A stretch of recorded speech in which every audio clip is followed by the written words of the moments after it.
بسم اللہ الرحمن الرحیم۔ السلام علیکم ویورز، آج کا پروگرام پنجاب کی تاریخ کے عظیم روحانی صوفی بزرگ حضرت ابو انیس برکت علی لدھیانوی رحمۃ اللہ علیہ کی حیات مبارکہ پر ہے۔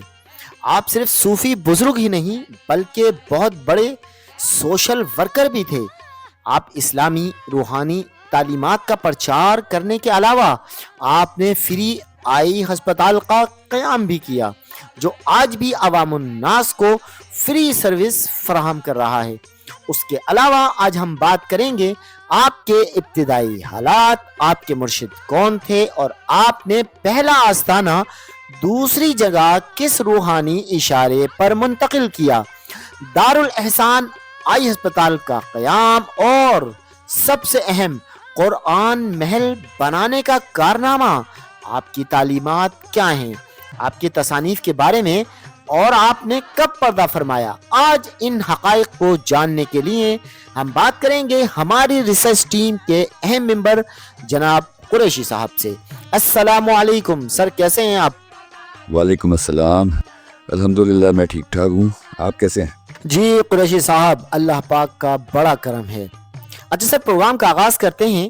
میرا پہلا سوال آپ سے یہ ہے کہ آپ حضرت صوفی برکت علی لدھیانوی رحمۃ اللہ علیہ کی ابتدائی زندگی کے حالات کے بارے میں کچھ بتائیں۔ جی جناب۔ اچھا، حضرت صوفی محمد برکت علی کی کنیت جو ہے وہ ابو انیس، جبکہ لقب بابا جی سرکار ہے۔ آپ کے والد نگاہی بخش اور والدہ جنت بی بی درویش الورا حضرت بابا جان شاہ کی اولاد میں سے ہیں۔ آپ کے والد گرامی کو ایک درویش نے آپ کی پیدائش کی بشارت دی، لہٰذا آپ جمعرات 27 ربیع الثانی 1329 ہجری بمطابق 27 اپریل 1911 کو دھارے وال کے موزہ برہمی میں پیدا ہوئے۔ صوفی برکت علی نے قرآن مجید اور ابتدائی تعلیم بلوارہ اور رائے کوٹ سے حاصل کی۔ آپ کے والد نگاہ بخش یا نگاہی بخش برطانوی فوج میں ملازمت کرتے تھے۔ بیعت کا واقعہ کچھ اس طرح ہے کہ فوج کی ملازمت کے دوران ایک بار حضرت سید امیر الحسن سہارنپوری رحمۃ اللہ علیہ تانگے پر سوار ہو کر چھاؤنی آئے، آپ کو بلوایا اور فرمایا کہ ہم تمہیں بیعت کرنے آئے ہیں۔ آپ رحمۃ اللہ علیہ نے جواب دیا کہ میں حضرت صابر پیا کا مرید ہوں اور میں آپ کا مرید نہیں بنوں گا۔ پھر رات کو معمول کے مطابق آپ چھاؤنی سے حضرت صابر پیا کے دربار پہنچے تو حضرت صابر پیا نے فرمایا کہ امیر الحسن کو میں نے ہی تمہارے پاس بھیجا تھا، وہ میرے چھوٹے بھائی کی طرح ہے اور تمہارے لیے اس کی بیعت کرنا ضروری ہے۔ اس طرح آپ قادری سلسلے میں حضرت امیر الحسن کے ہاتھ بیعت ہو گئے۔ ساتھ ساتھ باطنی فیضان چشتیہ صابریہ سے ملا اور حضرت صابر پیا آپ کی ہمیشہ رہنمائی فرماتے رہے۔ آج بھی قرآن محل میں وہ مقام جہاں حضرت صابر پیا تشریف لاتے تھے ویسے ہی محفوظ ہے۔ آپ نے 16 سال کی عمر میں ایک پرہیزگار لڑکی جس کا نام برکات بی بی تھا اس سے شادی کی۔ اس میں سے اللہ تعالیٰ نے 5 بیٹیاں اور 2 بیٹے عطا کیے تھے۔ صوفی محمد برکت علی لدھیانوی رحمۃ اللہ علیہ کے والد برطانوی فوج میں ملازمت اختیار کیے ہوئے تھے، اس لیے جب آپ کی عمر 19 سال ہوئی تو انہوں نے اپنے بیٹے کے لیے اسی پیشے کا انتخاب کیا۔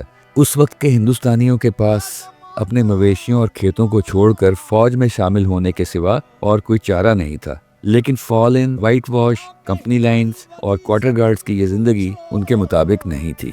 1930 عیسوی میں فوج میں ایک عام سپاہی کی حیثیت سے برطانوی رائل آرمی میں شمولیت اختیار کی۔ آپ نے روکری کینٹ میں خدمات انجام دی اور راتیں جو تھی وہ روکری کینٹ سے 5-6 میل کے فاصلے پر کلیہ شریف کے شیخ علاء الدین علی احمد صابر کے مقدس مقام پر گزارتے ہیں۔ وہاں سے روحانی فیض آپ کے دل کی گہرائیوں تک اثر انداز ہونے لگا۔ وہاں حاضری دینا کچھ عرصے کے لیے جاری رہا، لیکن آخر کار آپ ایک دوراہے پر کھڑے ہو گئے۔ اب آپ رحمۃ اللہ علیہ کے لیے یہ فیصلہ کرنا مشکل ہو گیا کہ اس وقت استعفیٰ دینا برطانوی فوج سے دشمنی لینے کے برابر تھا، کیونکہ دوسری جنگ عظیم شروع ہو چکی تھی۔ اگر کوئی استعفیٰ دیتا تو اس کا کورٹ مارشل ہوتا جس میں سزائے موت یا قید کی سزا دی جاتی۔ آخر کار آپ نے دین اور دنیا سے دین کے کام کو جاری رکھنے کا پختہ فیصلہ کیا۔ گیریزن میں اس سے ہنگامہ کھڑا ہونا یقینی تھا، لیکن آپ نے پرعزم ہو کر تمام مزاحمت کا مقابلہ ڈٹ کر کیا۔ آپ کو طرح طرح کے لالچ دیے گئے، ڈرایا دھمکایا گیا، لیکن آپ اپنے فیصلے پر قائم رہے۔ آپ کو زہر بھی دیا گیا، لیکن آپ کو قے آئی اور زہر کا اثر زائل ہو گیا اور صوبے دار میجر کے منصب تک ترقی کر کے 1945 عیسوی میں مستعفی ہو گئے۔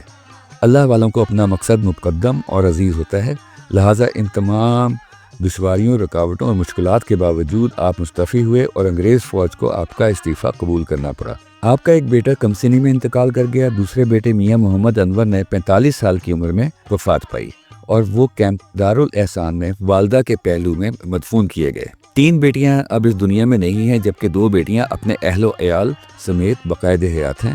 آستانہ عالیہ پر شام کو تمام اکاؤنٹس کھاتے صفر کر کے سوتے، چندے کے لیے کوئی غلہ یا صندوقچی نظر نہیں آتے۔ آج بھی آستانہ توکل الی اللہ پر چل رہا ہے۔ زبردست سر، ماشاء اللہ، سبحان اللہ، بہت خوب۔ بڑی دلچسپ تاریخ ہے حضرت صوفی برکت علی لدھیانوی صاحب کی۔ اچھا سر، میرا اگلا سوال بڑا اہم ہے، یہ کیا روحانی اشارہ تھا کہ آپ نے پہلا آستانہ دوسری جگہ پر کیوں منتقل کیا؟ اس حقیقت پر بھی کچھ روشنی ڈالیں۔ جی سر۔ قیام پاکستان کے بعد آپ نے کچھ عرصہ گجرات میں قیام کرنے کے بعد حافظ آباد کے قصبے سکھے کی میں کیمپ لگایا، جسے حجرہ اول کہا جاتا ہے، اور یہاں 1 سال تک مقیم رہے۔ کہا جاتا ہے کہ آپ نے 41 سے زیادہ مقامات بدلے، ایک پرانے مرید کے مطابق 21 مقامات سے ہجرت کی۔ سکھے کی میں 1 سال گزارنے کے بعد آپ سانگلہ ہل کے نواحی قصبے سالار والا چلے آئے۔ قصبہ صوفی برکت علی المعروف سالار صاحب کے حوالے سے بڑی شہرت کا حامل ہے، اور لدھیانہ میں اس کی آبائی زمین کے بدلے یہاں زمین کا ایک ٹکڑا آپ کو الاٹ کیا گیا۔ وہاں آپ نے ایک چھوٹی سی مسجد بنائی اور انسانیت کی خدمت شروع کر دی۔ بعد میں اس مقام پر آپ نے ایک خوبصورت مسجد، 2 چھوٹی مساجد اور ایک دینی درسگاہ، قرآن کریم محل، مینار، بیاد اصحاب بدر اور ایک بڑا فری ہسپتال قائم کیا۔ سن 65 کی جنگ کے آس پاس پنجاب میں آنکھوں کی بیماری کی ایک وبا پھیلی۔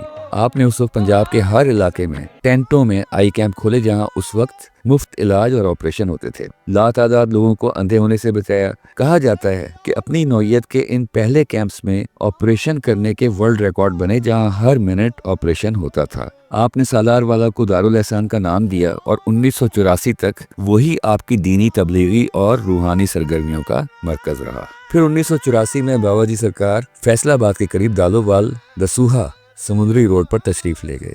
اس مقام کو المستفیض دارالاحسان سے منسوب کیا گیا۔ یہاں بھی آپ نے ایک خوبصورت قرآن کریم محل اور ایک بڑا فری ہسپتال قائم کیا۔ آپ نے بتایا کہ انہیں باطنی طور پر آگاہ کیا گیا کہ اس جگہ تقریباً 2000 سال قبل ایک نبی علیہ السلام نے قیام فرمایا تھا، اور ظہور امام مہدی کے بعد تصدیق کا اعلان بھی اسی مقام سے ہوگا۔ شاید اللہ نے آپ کو کسی نبی کی جگہ یا ان کے قیام کی جگہ کو ذکر سے آباد کرنے کا کام سونپا ہو۔ اس جگہ کو نہ صرف رشد و ہدایت بلکہ دارالشفا اور قرآن محل کا قیام شاید اسی امر کی طرف اشارہ ہو۔ اللہ بہتر جانتا ہے۔ ماشاء اللہ، سبحان اللہ العظیم و بحمدہ۔ کمال کمال ہے جناب، آج آپ نے تاریخ کا وہ راز کھول دیا جس کا شاید کسی کو علم ہی نہیں تھا۔ آج جہاں آپ کا مرکز ہے وہ ایک نبی کی بھی عارضی قیام کر رہی ہے، اور آنے والے وقت میں یہاں سے امام مہدی علیہ السلام کے ظہور کے بعد تصدیق کا اعلان بھی یہیں سے ہوگا۔ ماشاء اللہ سر۔ اچھا سر، اب اگلا سوال میں آپ سے کرتا ہوں۔ میرا اگلا سوال آپ سے یہ ہے کہ حضرت نے دارالاحسان آئی ہسپتال کیوں بنایا، اور اس ہسپتال بنانے کی ضرورت کیوں پیش آئی؟ اس بارے میں کچھ بتائیں۔ جی سر۔ دارالاحسان کا مکمل نام المقام النجاف الصحاف المقبول المستفین ہے، جو ایک رفاہی ادارہ ہے۔ اس کے بانی صوفی برکت علی لدھیانوی ہیں۔ دارالاحسان ایک رفاہی اور متحرک ادارہ ہے جس کا وجود اور جس کی ہر شے کسی کی ذاتی ملکیت نہیں، اللہ کے دین اسلام کی دعوت، تبلیغ اور اس کی مخلوق کی بے لوث خدمت کے لیے۔ دارالاحسان کے دارالحکمت المعروف دارالشفا میں ہر سال 2 مرتبہ مارچ اور اکتوبر کے مہینے میں ایک ماہ کا فری آئی کیمپ منعقد کیا جاتا ہے۔ اس میں نابینا افراد، آنکھوں کے امراض میں مبتلا افراد کے لیے ہر سال 2 بار مفت آنکھوں کے کیمپ، اور جن کے نتائج 99.09% درست آتے ہیں۔ ضرورت پڑنے پر مریضوں کا آپریشن کیا جاتا ہے، اور میڈیکل عملہ اور جدید ترین مشینری پورے ملک اور بیرون ملک سے تصدیق شدہ ہسپتالوں سے لائی جاتی ہے۔ 1200 بستروں پر مشتمل یہ ہسپتال 1,25,000 مربع فٹ کے رقبے پر محیط ہے۔